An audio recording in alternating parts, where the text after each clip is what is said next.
अस्सलाम वालेकुम। जफर लोहार थोड़ी खिदमत में हाजिर है। तो मैं जनाब तहे दिल तक शुक्रिया अदा करना जनाब असनैन भट्टी साहब का और मेरे भाई जेड़े इत्थे मैनू लियाउण वाले ने जनाब जिला जंग पंजाब का दिल उत्थे जनाब तशरीफ लियाए ने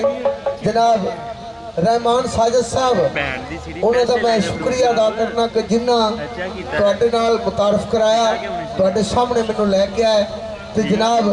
जिस वजह तो लैके आए ने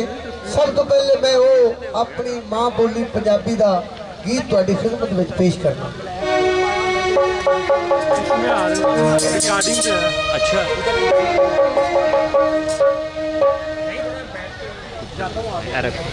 नहीं बनानी साडी जड़ ते मेख पंजाबी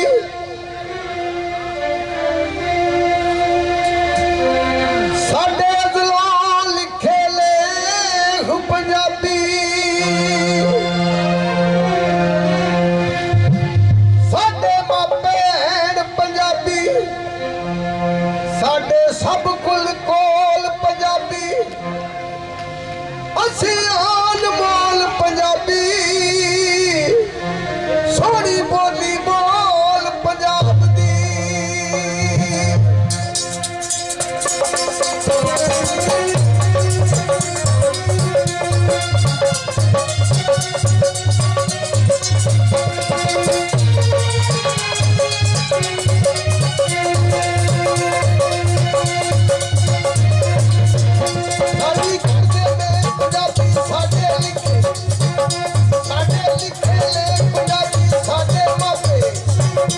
साडे